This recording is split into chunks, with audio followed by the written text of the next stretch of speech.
The general public is used to seeing things a certain way, and now when you throw something different at them, they're going to go, whoa, what's that? Got to go and see that. There were instructions from Fox Animation that they did want a live-action animated movie, so for us, designing it, although there were many challenges, we didn't have to stylize the movie, so we took a live-action approach to it. We are breaking new grounds in terms of animation in North America, but we still had to be obedient to why it's being done in animation and not in live action.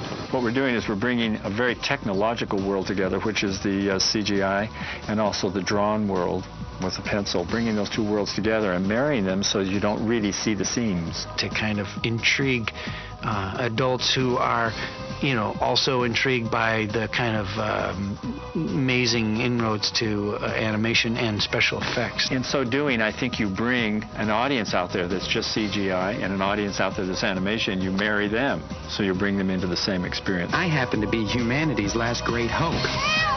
I weep for the species. Once you get someone in there and they're totally caught up in that story or those characters and talking about them like the real living people is a kick for me, because they're just drawings. We brought ILM in and said, tell us how you do this. And these guys were really fun because that's their backyard, and we went and played in their backyard for a little while. So it was something that gave us a real, you know, shot in the arm.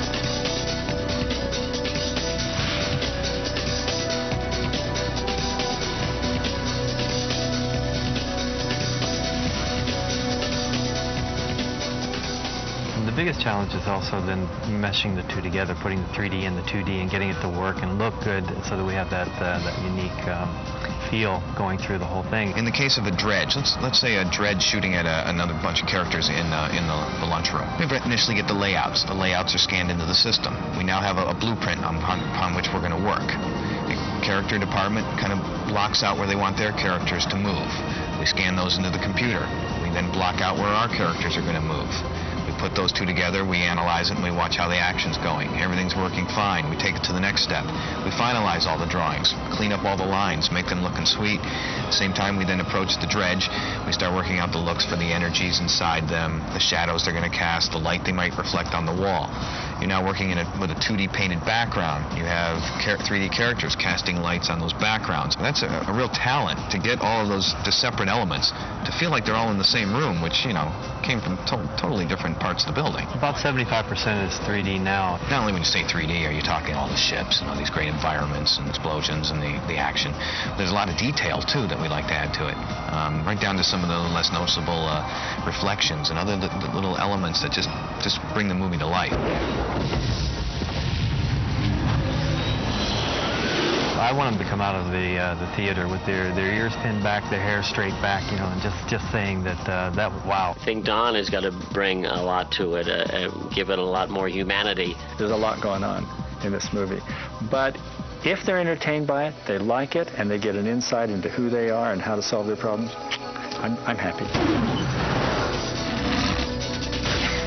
Minutes ago, to actually do a three-dimensional computer graphics character with fur that moves, with fur that adjusts.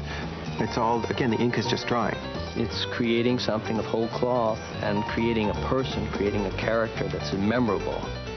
So we're creating a movie star. 5 years from now, George Lucas will be creating all the actors this way. I almost think that you could do this on top of either one. Rob Vinkov co-directed The Lion King, and we had worked together on that. Would you start